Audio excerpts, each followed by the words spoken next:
Welcome back to the Growth Hacking Culture podcast, where we explore strategies and insight that empower leaders to thrive in today's dynamic world and create awesome work cultures. Today, we are diving deep into a topic that is more critical than ever: building resilient leadership by training your brain for uncertainty. Think about this. In a study that I have read on McKinsey, it, it was found that 90% of executives anticipate that business challenges will become more complex in the next 5 years. And then there is the World Economic Forum saying that complex problem solving is identified as a top skill for leaders in the 21st century. But here's the reality, and it's the hard reality. Research indicates a significant gap between the need of resilient leadership and the actual preparedness of leaders. Another study revealed that only 42% of leaders feel confident in their ability to manage through change. And then there is the famous Harvard Business Review saying that over 50% of leaders admit they struggle with making decisions in ambiguous situations. Well, that's weird, in fact. These guys, they're leaders, they should know a little bit more about life is a lot of uncertainty, but it seems that our brain is not really calibrated for uncertainty and we have to tame it a little bit. So these statistics highlight a critical challenge. While uncertainty is increasing, many leaders are not equipped to handle it effectively. This lack of readiness can lead to organizational instability, decreased innovation, and ultimately a failure to thrive in an unpredictable landscape. Today, to help us unpack this crucial subject and discuss how we can bridge this gap, I'm thrilled to welcome Scott Marshall. He is the CEO of Semester at Sea. Scott brings a wealth of experience in leading through complex and transformative periods, navigating the unique challenges of global education and leadership development. And I have used in purpose this word, navigating. Scott, what the hell do you do in Semester at Sea? It looks awesome, the idea, but I told you before, it's almost like I don't fully understand what is the concept behind Semester at Sea. Well, Ivan, it's a pleasure to be here. Thank you for the opportunity. That introduction overall was just mind-boggling and mind-inspiring. So thank you, citing all of those sources that make us really consider the uncertainty in the world and how we all need to show up, embracing that uncertainty, not shunning that uncertainty, and making sure our organizational cultures embrace that uncertainty. So, yes, I work at a small nonprofit. That small nonprofit runs the Semester C program. That's all we do. This program has been around since 1963, so it's over 60 years old. It's founded on a very simple concept that young adults, particularly college students, should have the opportunity to be exposed to multiple countries and cultures in order to operate better as citizens and employees in the world. So I believe that what we have done for 60 years was relevant in 1963, and it's highly relevant in 2025. So what is it? You asked me, what is it? It is a Yeah. study abroad program. It's a study abroad program. It's a semester long based on US higher ed standards. It's about 105 days. We do it in fall, September through December, and we do it in spring, January through April. We bring college students on predominantly, so 18 to 22-year-olds. They are taking college courses on the ship. Hmm. They are visiting 8 to 10 countries over the 105 days. They are on the ship from 5 to 7 days, and then they go to their first country. They spend 4 to 6 days in that country. Then they get back on the ship. They continue with their courses, and then they visit the next country. And this model, when you're talking about embracing resilience, embracing uncertainty, is designed to build young leaders who can live within that uncertainty and be resilient within that uncertainty. I love the idea. By the way, so does it mean that these students are also following a curricula online from another university? or exclusively your curricula? Thank you for asking. So we partner with Colorado State University Mhm. in Fort Collins, Colorado. It is their courses that we offer on the ship. We hire the faculty. The faculty come from universities across the US and even some international faculty. We bring them in. They design the syllabuses based on Colorado State University's curriculum. And then they go onto our ship and teach those courses according to the itinerary and the level of the course and so forth. Do you add on top of the regular academical course some extra curriculums for developing human skills? Because in average, universities are not that good to develop really these human leaderships skills. Do Yeah. you add on top? Yeah. Well, there's a couple ways to think about that, Ivan. Number one is because of the design of the program, when you're teaching a course, you're actually integrating the itinerary into your course. So whether it's abnormal psychology or um, world history or oceanography, you're actually taking the itinerary design, that 8 to 10 countries, and integrating that into your course. So just the essence of that is fundamentally different and creates this perspective that is quite unique. Second, if you're teaching a course, entrepreneurship, for example, you have to take your students into one of the countries to explore entrepreneurship for a day. And then students start to explore entrepreneurship in every country they go to. So that broadens and deepens their perspective on these topics. Third, to the co-curricular aspect, there's many ways we do that. We actually have a number of different student cohorts within the large student audience on the ship. For example, we have what we call the Chapman Impact cohort. They're taking a course on basically international development and nonprofit management. And they actually do in-country programming in partnership with nonprofits to understand how these really service-oriented organizations operate in multiple countries. So that's one cohort.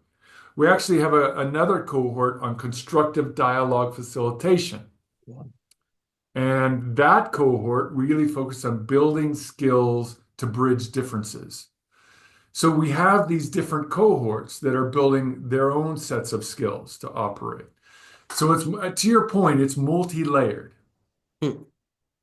I loved it because I truly believe that this type of atmosphere to learn skills practically by interacting with other cultures to by applying it in already in other cultures is quite some is a necessity. Uh, but tell me one thing, is it like any do you have to be like American based person to be part of a cohort, or you can be a Swiss guy? Okay, I'm not thinking about going into that. I'm too old for that part, Scott. But You're not too old. can it Well, be anyone from Europe, Middle East? yes. So we have international students for sure. To be clear, it is a U.S. higher ed system, Mm. right? We work with Colorado State University. So the courses go through the U.S. accreditation system and the credit hours, the contact hours, all based on U.S. system. However, we still do have international students. About 10 to 15% of our student body each voyage is represented by international students. At the same time, as you know, US higher ed is quite expensive, Oh yeah, particularly compared to a European system or a Japanese system where it's highly supported by the public and by the government. yeah. So that is always a barrier for many international students to be at Switzerland or France or Germany and basically going through an undergraduate experience that is almost costless and then looking at us and we are priced just like US higher ed. So that barrier is there. We do have some scholarship programs to make sure that international students come on board. But yeah, that is probably the biggest barrier is the cost for international students. Mm. I can understand it. And yet, Scott, Yes, sometimes it is expensive if you from Europe, for instance, if you go to the UK, it's super expensive, certain universities. But then you go to France, most of the average to upside universities are accessible in Switzerland, and that's why we pay taxes. All of the universities are accessible. You pay like $1,000 per semester, and that's it. Even for top universities, you just have to get in. That's the problem. Yeah, yeah, yeah. That would be the barrier, and we're always looking for ways to raise philanthropic support to provide scholarships for international students. But that just takes time, and we do have some of that support, and we'll continue to try to make that a possibility. Because I think to the essence of your question, Ivan, is the more diverse our community is, the better the learning experience is. Indeed. I want to dig already a little bit, dive into the topic. So this concept of uncertainty, I wonder if it is just a perception, like maybe 50 years ago it was the same uncertainty, but I wasn't there to think about it.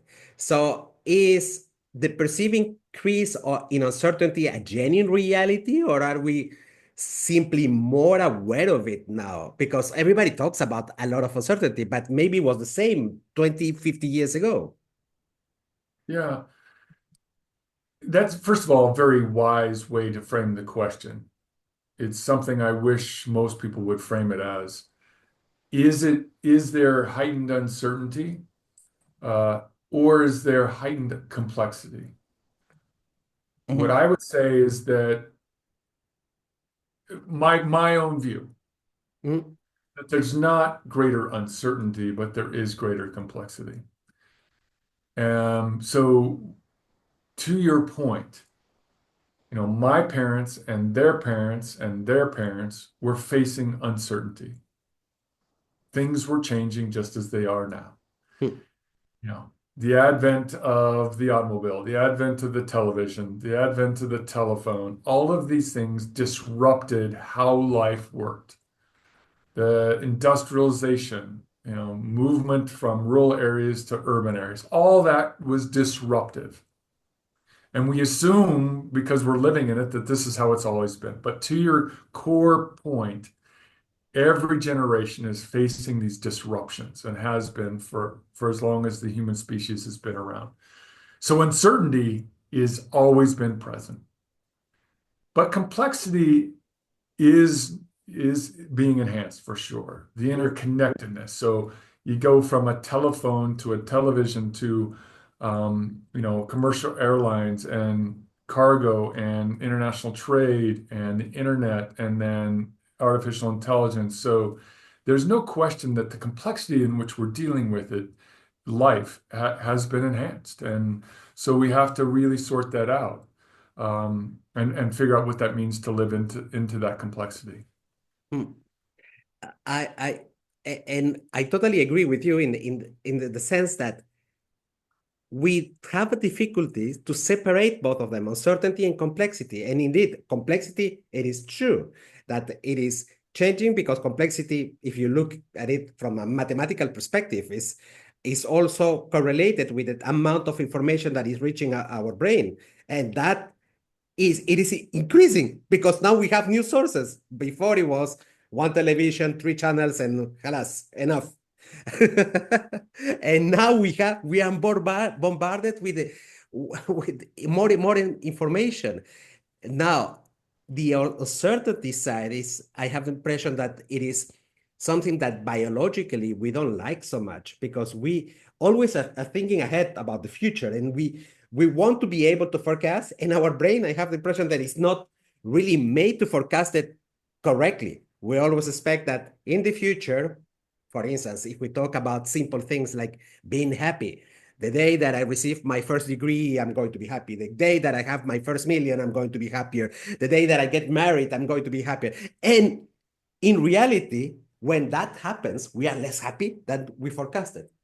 Yeah. And by the way, I can spot straight ahead behind you a book called Behave, which is one of my favorite books that talks also about how our brain hates uncertainty.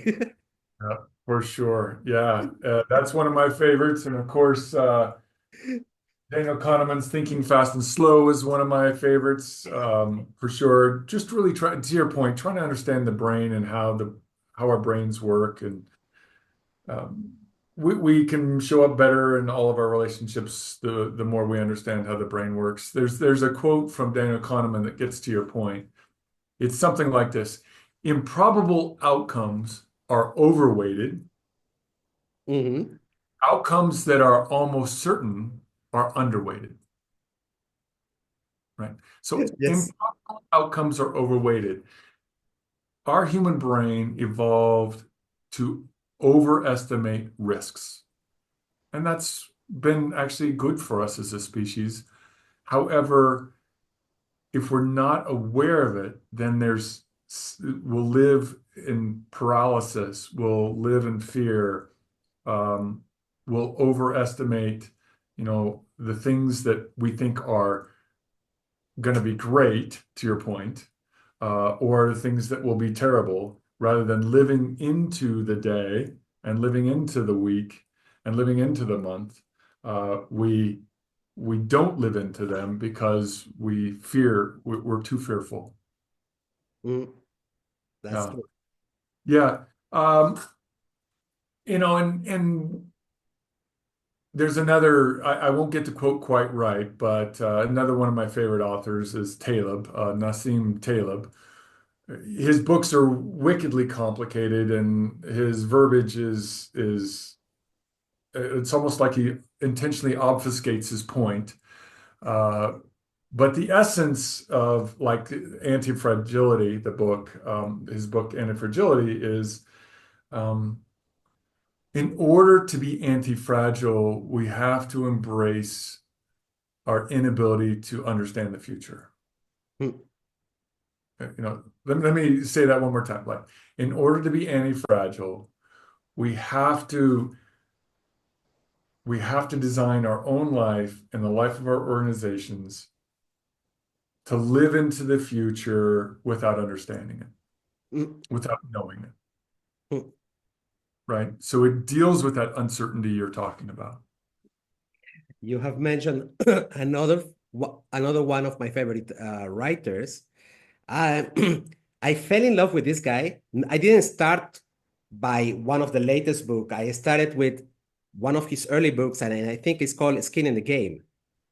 I love the book, Yeah. but the guy is knows how to piss off very well-known people around the world. Yes, he does. Yes, he does. He's amazing for that. um, I want to remain a little bit more into this the psychology of uncertainty, because what is something that we do wrong in terms of educating people to deal with uncertainty is sometimes that we think that a training about understanding uncertainty is going to solve the problem.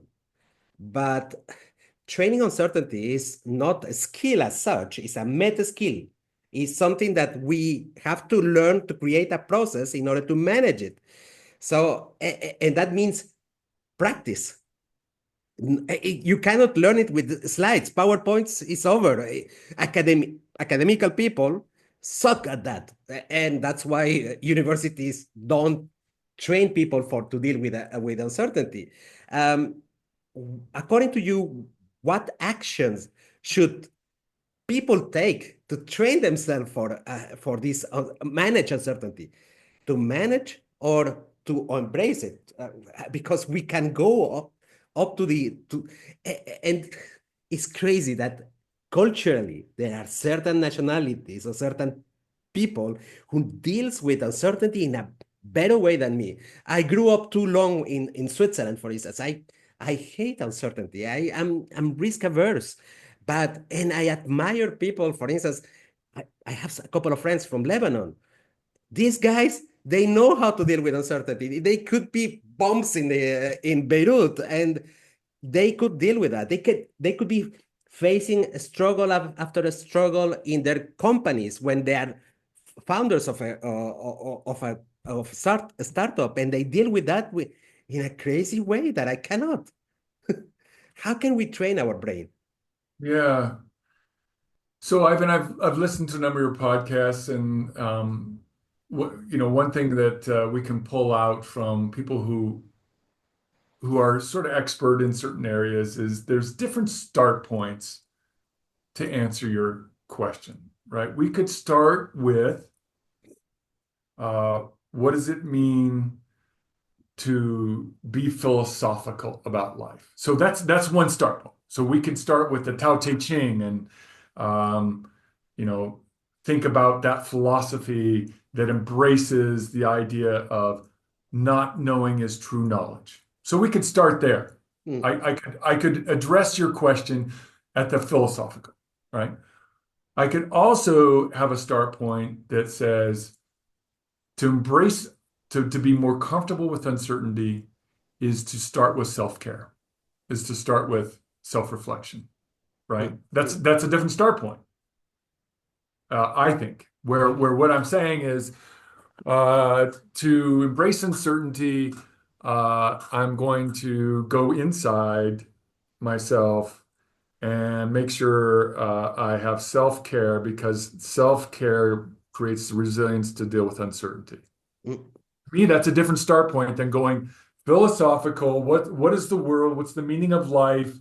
Whether it's the Tao Te Ching or whether it's Stoicism, how are we going to show up, right? And then maybe we go back in. But there's different start points to addressing your question. And so how do you train yourself?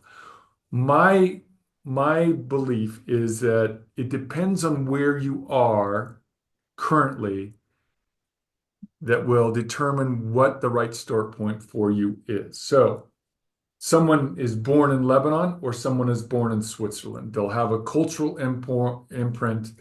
They'll have the nurture nature. They'll have a household of a certain dynamic, and they'll have a different place they are when they're starting to live into their life and having to address this uncertainty.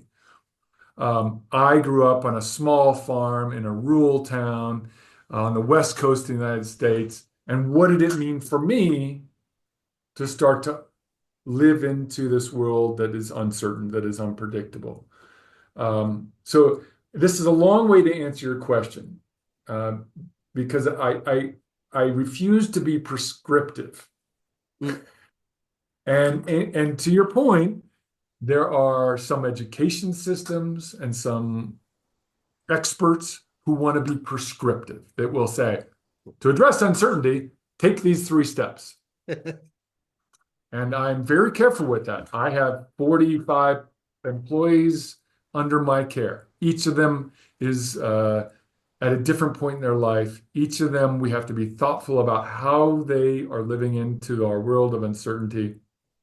And rather than say to them, everybody go read this book, we have to be really thoughtful about where they're at. So, again, a very long answer, a refusal to be prescriptive. At the same time, I would offer that we need to do the outside and the inside. That is, we need to find the, let's call it philosophical, psychological fields that can inform us of how others deal with uncertainty. And we have to do the inside work to understand where we're at in our own ability to deal with uncertainty. We have to do both, but it depends on where you're at in terms of where you start. So again, this answer is going on too long, so forgive me, first of all, please. No, Scott, it is magnificent. In fact, while you're saying stuff, I can clearly and understand certain patterns that I'm doing in order to deal with uncertainty. I will mention it a little bit later, but the reality is that yes, you cannot deal with uncertainty only working in your inside or only working on your outside. You need to make it both. And yes, there is no bloody book that can tell you the answer, no academical person that can tell you the answer. But maybe what they can tell you is maybe a process. that you may opt or not, a process to validate assumptions, to do iterations, like experiment. So, because sometimes we don't, even when we reflect, we don't know exactly where we are until we do the mini mistake or until we experiment. Maybe it works, maybe it doesn't work, but we get another point data of data that can help us move forward. But you cannot go linear. You have to go into iterations. Yes, that you've nailed it. You've nailed it. You know, one of the well-known people right now is Mel Robbins, who published a book recently called The Let Them Theory. And she starts off her book by talking about the let them theory actually having deep roots in Buddhism and Stoicism. Mhm. Stoicism. What she's done, I think, very well, is reframed it for a current audience. I mean, good. I mean, that is good. And for some people, her approach is very healthy. Like that works for them. They connect to it. But not everybody. And I'm just using that as an illustration of this point we're talking about, that for some people, going and reading the Let Them theory and saying, I want to listen to Mel Robbins' podcast and I want to read a book, that's a good start point for them because she's reframed a 2,000-year-old philosophy into something that's relevant in today's world and put it in terms that that those people understand and they accept. Other people will say, no, what I want to do is go to a meditation retreat. That's my start point given where I am now. And I want 3 days of silence. I want a guided meditation because I'm going to start inside. And I need that peace and quiet to do that work. And that could be a very good place to start. They'll learn breathing patterns. They'll learn the value of silence. They'll learn the value of being of guided facilitation, right? And that can be tremendously valuable to somebody. You know, my wife would never do that. Like she's like, silence for 3 days? Are you kidding me? No chance. But she really values Mel Robbins' work, right? For me, I go to the gym every day, not just for the physical stuff, but it's an hour of silence. I don't talk. I mean, people probably think I'm rude at the gym because I don't talk to anybody. But it's almost like my meditative practice. Yes, I'm exercising, but more than that, I'm removed myself. And that's a good place for me to be at my age, in my role, in my work, in my life, right? So I just, again, your listeners may want something prescriptive from me. The only thing prescriptive I would suggest is search for what is going to connect to you given where you're at now. Do we pick up this book, The Tao Te Ching? Some people would hate to read this thing. Like, are you kidding me? And a word in it.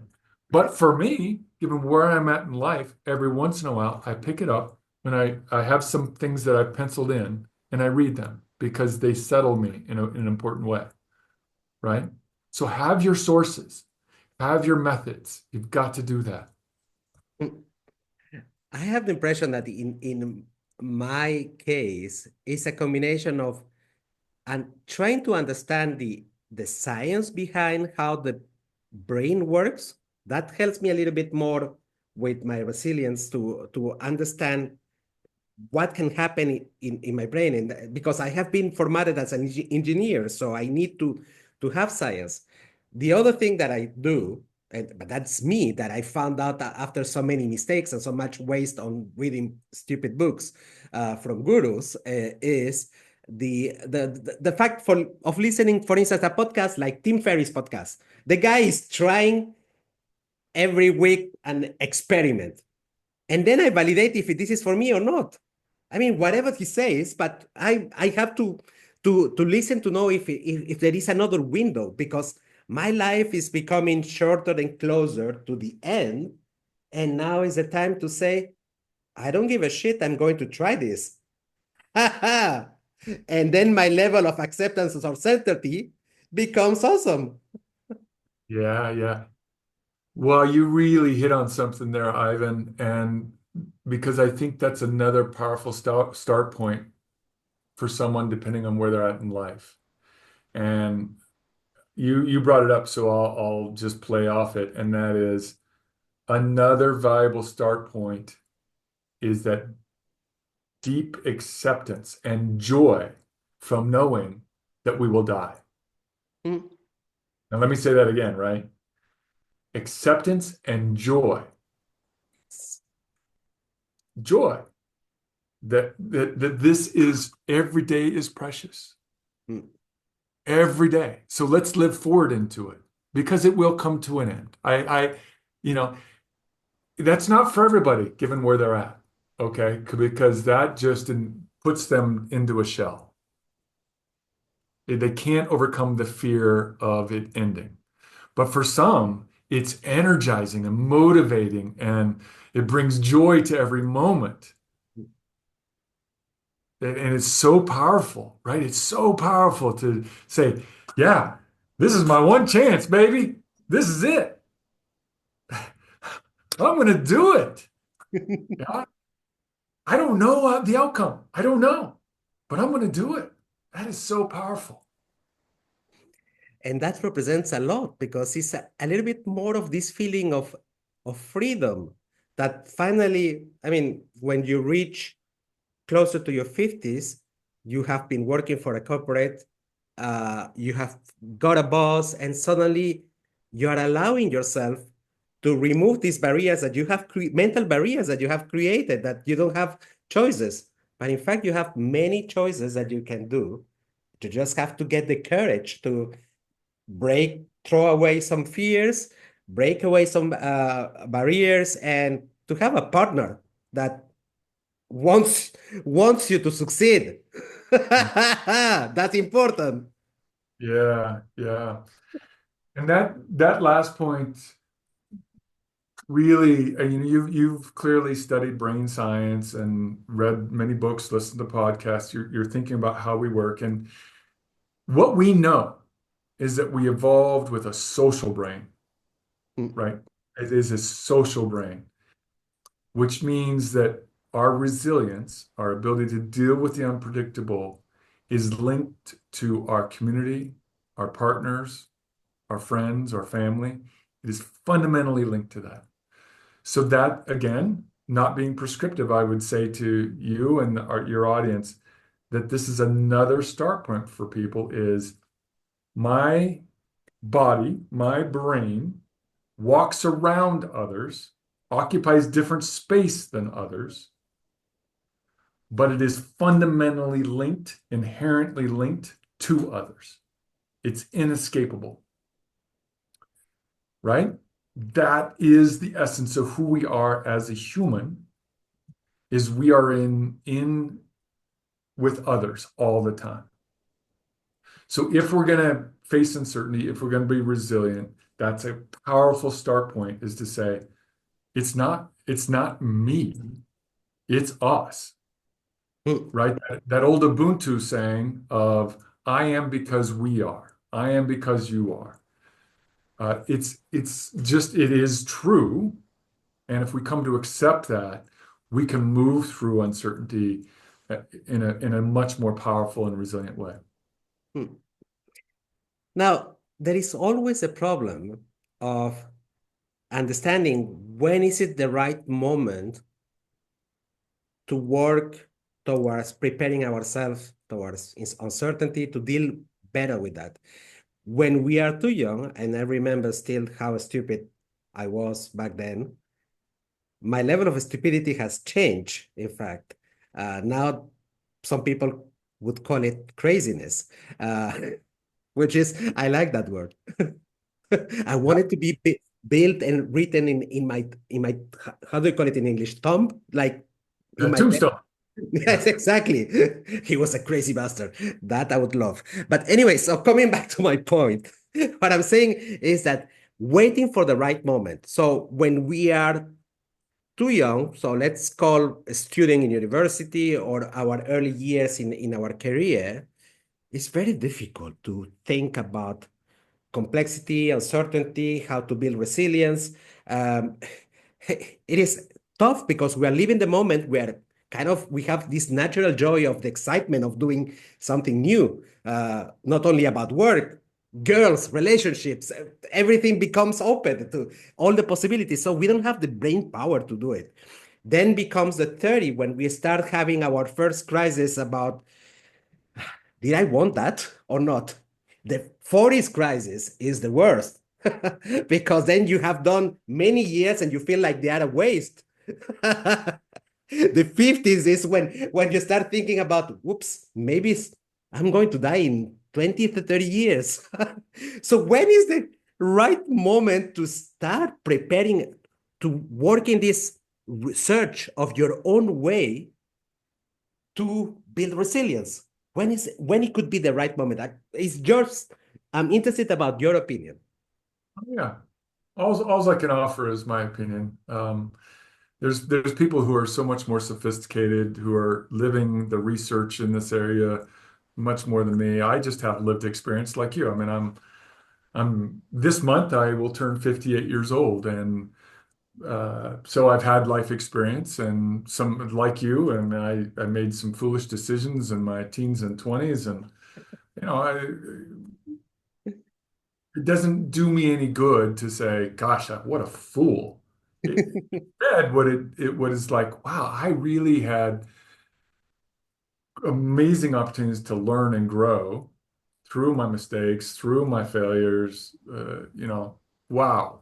And here I am, and yeah, 20, 30 years. Let's make the best of these years. But that means making the best of every day. So when is the best time? Well, you and I, it's hard to go back and say, I'm going to look at these 20-year-olds and tell them how they should live this life. And slap him. Yeah, yeah.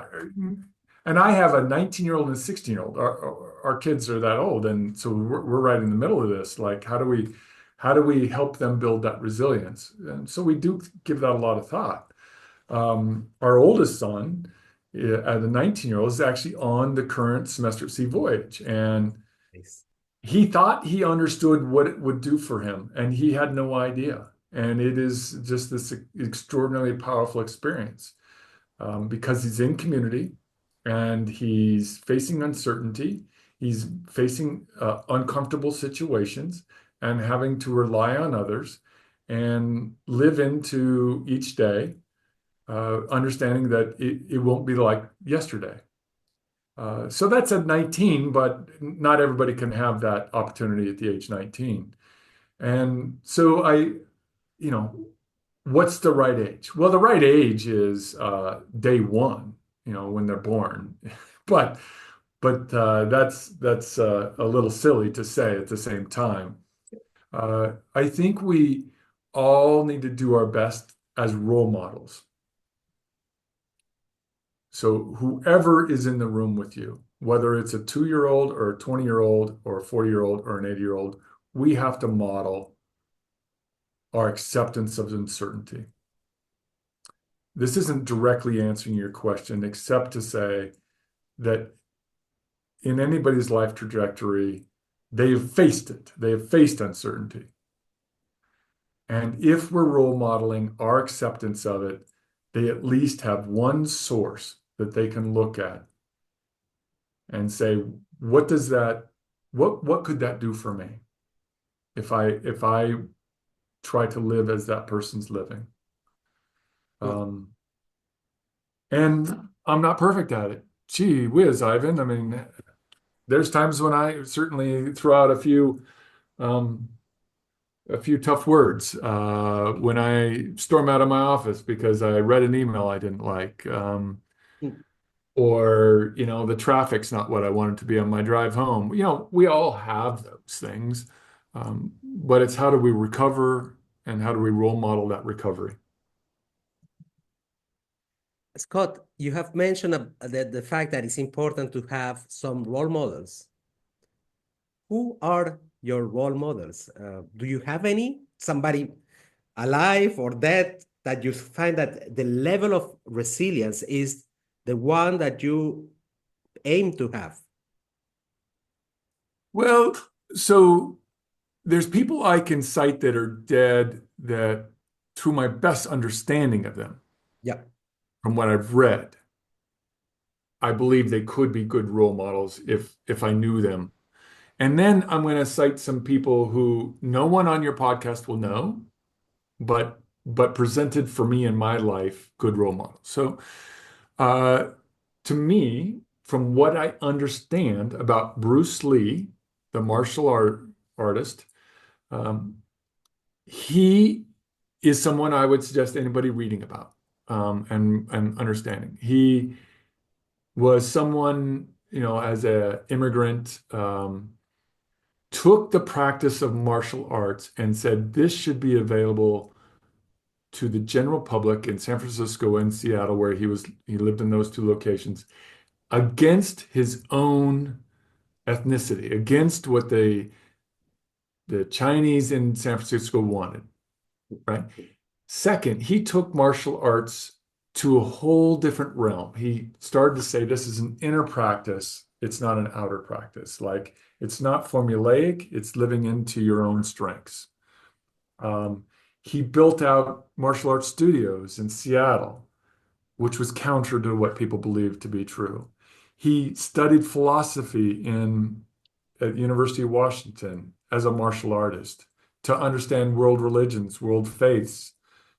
He tried to get into Hollywood by going to Hollywood and was against the current characterizations of Asians and refused to work in Hollywood because he didn't want that stereotype on the screen. So he pivoted and he goes to Hong Kong, and suddenly these movies become widely watched around the world and he becomes famous. So he, from what I know about him, modeled this idea of what's his quote? Be like water, right? Like you have a purpose and you need to adapt to the circumstances, but never give up on that purpose. So there's a lot in what he presented in his unfortunately short life. Um, so I just offer probably a unique reference. I don't think I wonder if any of your guests have ever said, "Well, Bruce Lee, that's someone." Uh, I'd rather pick him than one of these really famous world leaders who become their story becomes distorted, Hmm. right? Yeah. Overly distorted. So I'd rather pick someone like that whose life I think we understand pretty deeply by its trajectory, and then there's leaders that I've interviewed on my own podcast, uh, and it's all that podcast is all framed around dealing with the unexpected. Uh, they're young leaders. They're people in their 30s who I wish I had their wisdom when I was their age. And I think what they're living into, how they're running their businesses is heroic. Like I just like, wow, if I could have been that wise 25 years ago, wow, that'd have been cool. Uh, I don't want people leaving your podcast, but if they have the time, go listen to a couple of these people. And it's not about me, it's about these guests who are just showing up in profound ways as 30-year-olds. Kearney Dewing, who's a vice president of a big PR firm. Whoa, her wisdom. Brandon Hill, who's a CEO and co-founder of a tech company for independent grocery. Whoa, how is he showing up through all this uncertainty as a probably he's early 30s, mid 30s, like mind blowing. Go to these people who are at that stage in their life. You talked about it, like people, what was I doing in my 30s? Yeah. And listen to these people's stories about how they're showing up for themselves and the people who report to them. One thing is that I'm going to write the name of your podcast because I think that is this people should have the choice of when this gets boring, go to another thing, explore as much as possible. That is something, and I like the fact that we have made some reference about certain books that maybe that we share in common, we have a common interest, podcast, explore as much as possible. Not everything should be done. And by the way, something that I have learned only maybe 5, 7 years ago is that I used to go and start a book and finish it just because I had started. Now I say I don't have any more time. If you didn't convince me after some pages and I found it either boring or that there is nothing that brings me, give it up. And that's good. That's good. But we Yeah. have to let go also our beliefs of that everything should be fixated. Scott, I really enjoy this conversation.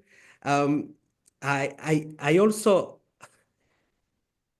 if I were a little bit younger, if I were in my early 20s, I would have loved to have this opportunity to learn in an environment that wasn't close like a university because I was suffering. I was in pain. I was studying, but with pain every single day because I hated these boring experiences, this lack of practicality, this the fact that I'm not working together with a team, and this experience that people have in your company. I think it is a valid consideration for parents that are looking at watching this podcast or listening to this podcast. It is something to be considered that it can be, as you say, as it is already expensive in America, make it expensive with value for your kids, something that is going to be preparing them to be awesome, not have a job and just money, but to have an awesome life. And Yeah. having that type of experience during 6 months is can make you ready for that. Yeah. No, I appreciate and clearly agree with everything you've just said, Ivan. Uh, so you look at the price tag, particularly if you're in Europe, you say, wow, that's a lot of money. At the same time, you are investing in the life of your young adult, Yeah. not the day or the month or the semester or the experience in the university. You're investing in their life. And then the value proposition becomes much clearer.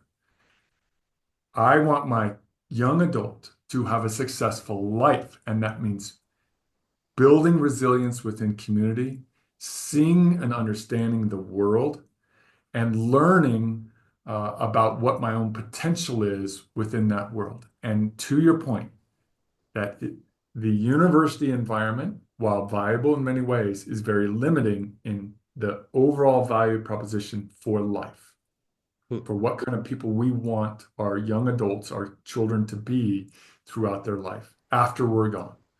So in my mind, something like semester C or something like it is is such an important investment we should be making in our young adults. Hmm. Indeed. Scott, how can people reach you out? I'm pretty sure that it's not only about semester at sea, but it can be to ask you questions because they found that what you say was awesome, like me. How can they reach you out? LinkedIn is my only social media. I am very active on there. So if you're interested at all, Ivan, you and I are now connected. Really appreciate that. Look forward to following you on LinkedIn. That's where you can find me for sure. Semesteratc.org is where you find more information about our program. And asunexpected.com is where you find my podcast. So LinkedIn, semesteratc.org, and as unexpected. I I will definitely put all these three links in below this episode of the Growth Hacking Culture podcast. Scott, it was magnificent to talk to you. I can easily imagine that at our age, when we were 20, we were chasing stupid things. I still remember spending time going to concerts. For me, it was all this new wave Gothic culture. So I had long hair and I had my nails painted in black and all the stuff. For you, what would it be? Black Sabbath? I have been a long time Led Zeppelin and Pink Floyd fan. Oof, oof. That Pink Floyd, definitely. Until Yeah, now, I listen to that. yeah, yeah, for sure. I have. Pink Floyd on my playlist. And the thing that made me happy during this week is that my daughter playing the guitar, I wish you were here. And that made me happy. And she is 14. That exclamation point. That is awesome. Thank you very much, Scott, for the time that you have devoted to our audience. It was wonderful and beautiful. Thank you. Thank you, Ivan. I appreciate the opportunity.